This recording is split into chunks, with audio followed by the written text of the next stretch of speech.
بسم اللہ الرحمن الرحیم۔ آیت اللہ شہید دست غیب اپنی کتاب داستان راستان میں بیان کرتے ہیں عالم دین کا واقعہ کہ انہوں نے اپنے خواب بابا کو، والد کو خواب میں دیکھا، والد سے سوال پوچھا کہ ہم جو اس دنیا کے اندر آپ کو ہدیہ بھیجتے ہیں، چیزیں بھیجتے ہیں، صدقہ کرتے ہیں، یہ وہاں آپ کو کیسے جاتا ہے، کیسے ٹرانسفارم ہوتا ہے؟ بینک اکاؤنٹ تو ہے نہیں کہ یہاں پیسے ڈالے کہ وہاں پیسے نکل گئے، تو کیسے جاتا ہے؟ کہا کہ بہرحال مثال دے سکتا ہوں، کیونکہ بہرحال وہ عالم کوئی اور ہے، نہ اس میں زمان ہے نہ اس میں مکان ہے، ایک ڈائلیوشن ہے، ایک الگ ہے، یہ الگ ہے۔ تو کہا لیکن جو آپ ہدیہ دیتے ہیں وہ بالکل ایسے ہی جیسے ایک گرم کمرہ ہو، اس شدید گرم کمرے کے اندر کوئی ایک کھڑکی کھل جائے اور ایک تازہ ہوا کا جھونکا آئے، تو جو آپ جو بھی ہدیہ بیچتے ہیں وہ اس عالم میں محروم کو ویسے ہی ملتا ہے۔ بہرحال انہوں نے اپنے بابا سے پوچھا کہ اس عالم میں عذاب کیسے ہے۔ جان محترم، بہرحال کیونکہ ہماری مجالس میں صرف بشارت اتنی دی جاتی ہے اور خوف نہیں دیا جاتا، یہ امپورٹنٹ ہے، بیلنس امپورٹنٹ ہے، کیونکہ رسول خدا کو قرآن کیا کہہ رہا ہے؟ بشیر بھی ہیں اور نذیر بھی ہیں، یعنی خوف بھی دینا ہے اور خوشخبری بھی دینی ہے۔ صرف یہ بھی نہیں کہ انسان مجلس میں ڈراتا ہی رہے کہ مولانا صاحب آپ تو ڈراتے ہی رہتے ہیں، پتہ نہیں کیا ہوگا، نہیں، بشارت بھی ہے، آپ کو خوشخبری بھی ہے، لیکن بہرحال خوف بھی ضروری ہے، کیونکہ انسان کے اندر سے خوف نکل جائے گا نا، انسان تو آپ کے سامنے ہے۔ آج انسانیت میں خوف ختم ہو گیا ہے۔ اسرائیل کس طرح بچوں کو 5000 سے زیادہ بچے 40 دنوں کے اندر انہوں نے مار دیے ہیں، اور آپ دیکھیں کئی حکمرانوں کے اندر ان کو خوف ہی نہیں ہے کہ مرنا بھی ہے کہ نہیں ہے۔ لیکن اگر انسان کو خوف ہوتا ہے تو انسان سب سے پہلے جو ہے وہ اپنی زندگی کے اٹھنے والے قدموں کو صحیح کر دے۔ تو ان سے پوچھا کہ اس عالم میں عذاب کیسا ہے، تو ان کہا کہ بہرحال میں مثال دے سکتا ہوں کیونکہ اس عالم الگ ہے۔ کہا جیسے چاروں طرف پہاڑ ہوں اور تمہارے پیچھے بھیڑیے بھاگنا شروع ہو جائے، بھیڑیے بھی خطرناک والے، تو تم کہاں بھاگ سکتے ہو؟ کہا نہیں۔ کہا عذاب ویسا ہے۔ جان محترم، اس لیے قبر آسان نہیں ہے، لیکن آپ یہ دیکھیں کہ وہ ماں کہ جو 9 مہینے بچے کو اپنے پیٹ میں رکھتی ہے، چاہے ماں سے جتنی بھی لوگ محبت کرتے ہوں، ایک رات بھی وہ اولاد ماں کی قبر پہ نہیں بیٹھتی۔ کوئی بھی کسی کے ساتھ قبر میں جا کے سوتا نہیں ہے، وہ بھی انسان ایسے ہی ہے بہرحال انسان کو، لیکن اگر اچھی اولاد ہو تو کم از کم بعد میں کام نیک کر سکتی ہے۔ تو وہ کیونکہ عالم دین تھے تو انہوں نے اپنے بابا سے پوچھا کہ آپ کے ہونٹوں پہ زخموں کے نشان ہیں، یہ کیا ہے؟ تو کہا کہ کیونکہ میں عمر میں بڑا تھا آپ کی ماں سے، تو میں انہیں کچھ سخت جملوں سے پھکارتا تھا۔ بہرحال انسان زندگی میں عادی ہوتا ہے، انسان زبان کے تیر جو ہیں وہ سخت ہوتے ہیں اور انسان کو اندازہ نہیں ہوتا اپنی زندگی میں کسی کو غلط لفظ سے بولتا ہے۔ تو کہا ان کا دل دکھتا تھا، لیکن کیونکہ میں عمر میں بڑا تھا تو وہ کچھ کہتی نہیں تھی۔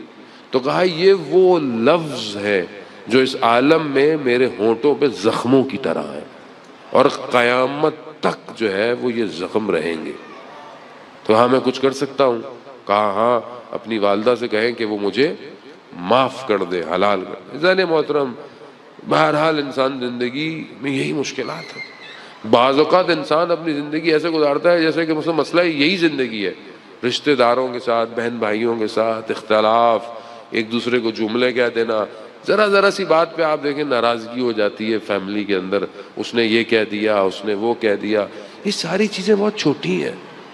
جب انسان کو پتا ہو کہ اس نے قبر میں جانا ہے، وہ ان چھوٹی چیزوں پہ دھیان نہیں دیتا، وہ بڑی نگاہ رکھتا ہے۔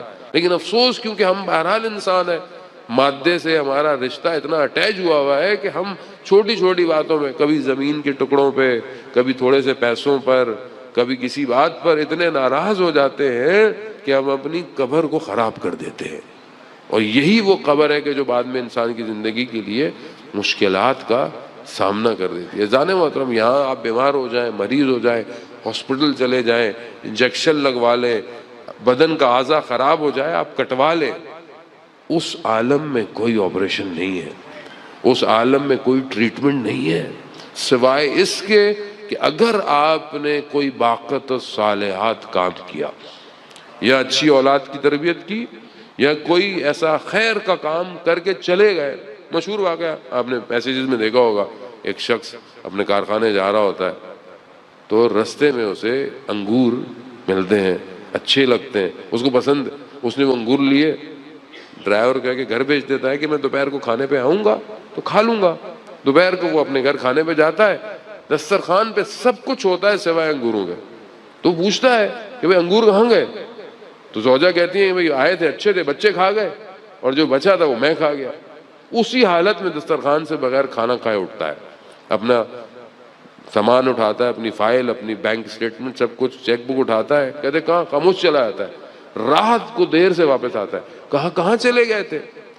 کہا میں نے یہ سوچا کہ جو گھر والے میرے لیے 4 انگور کے دانے نہیں رکھ سکتے، وہ مرنے کے بعد میرے لیے کیا کریں گے؟ تو کہا میں نے جاتے ہی اپنے وکیل کو بلایا، میں نے ایک زمین خریدی اور جو ہے وہ کنسٹرکٹر کو بلایا اور اپنے سامنے نقشہ اور بنیاد کھدوا کر کے میں ایک مسجد بنا جاؤں کہ تاکہ میرے مرنے کے بعد کم از کم میرے لیے یہ ساما میری قبر میں جاتا رہے۔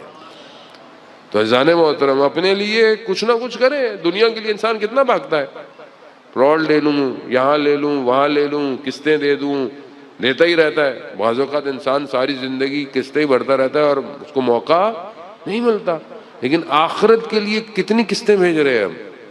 کیا ڈیلی کوئی ایسا کام ہے جو صرف میری قبر کے لیے؟ کوئی ایسا کام ہے جو میرے اس عالم میں، میری قبر میں؟ آپ جائیں قبرستان، ماشاءاللہ وادی حسین، آپ نے وہ سولر سسٹم لگایا ہوا ہے، اوپر سے قبر روشن ہے، اندر سے قبر میں نے خود روشن کرنی ہے۔ کوئی سولر سسٹم جو ہے وہ اندر سے قبر کو روشن نہیں کرے گا۔ اس کے لیے ضروری ہے کہ یا حضرت عیسیٰ علیہ السلام گزر رہے تھے قبرستان سے، کیا دیکھا؟ قبر میں عذاب ہے۔ کچھ عرصے کے بعد دوبارہ گزرے، دیکھا قبر میں عذاب نہیں ہے۔ کہا پروردگار کیا ماجرا ہے؟ کہا کہ اس کی اولاد میں سے ایک بچے نے ایک پل ٹوٹا ہوا تھا، اس پل کو جوڑ دیا تو لوگ چل رہے ہیں، اس نیک کام کی وجہ سے ہم نے اس کی قبر سے عذاب اٹھا لیا ہے۔ آپ جانتے ہیں کہ اگر آپ کی اولاد میں سے کوئی ایک بچہ قرآن کی تلاوت کرے تو اس کا ثواب مرحوم کے قبر میں جاتا ہے۔ بہرحال آج کل ہم دنیا میں سب کچھ پڑھاتے ہیں قرآن کے علاوہ، بہرحال قرآن کی تعلیم، تربیت، یہ سرمایہ ہے عزیزان محترم۔ خوب یہ انسان کو خود کر کے جانا ہے، اپنی آخرت کا نظام خود کر کے جانا ہے۔ اگر آج آپ کے پاس تھوڑا سا وقت نہیں ہے اپنے آپ کے لیے کہ آپ رات کو اٹھیں اور خدا کی بارگاہ میں مناجات کریں، کوئی ایک زندگی میں دعا پڑھ لیں، آپ اپنا نقصان کر رہے ہیں۔ آپ خدا کی بارگاہ میں جتنا گڑ گڑائیں گے، خدا اتنا آپ کی موت کو آسان بنائے گا۔ اور موت کو نقصان نہیں ہے، موت اس کے لیے نقصان ہے جسے پتہ نہ ہو کہ اس نے جانا کہاں ہے۔ مسلم نے اوسجا شب عاشورہ مسکرا رہے ہیں، حبیب ابن مظاہر کے دوست ہیں۔ حبیب نے پوچھا مسلم مسکرانے کی شب نہیں ہے؟ کہا میں اس لیے مسکرا رہا ہوں کہ میرے اور خدا کی ملاقات میں چند لمحوں کا فاصلہ رہ گیا۔ اب یہ ہے عاشق اہل بیت، یہ ہے کہ جسے پتا ہو کہ بس میں تو خدا سے ملنے جا رہا ہوں، مگر کیا مجھے خدا سے ملاقات کا شوق نہیں ہے؟ کیا میں خدا سے ملاقات کرنا نہیں چاہتا؟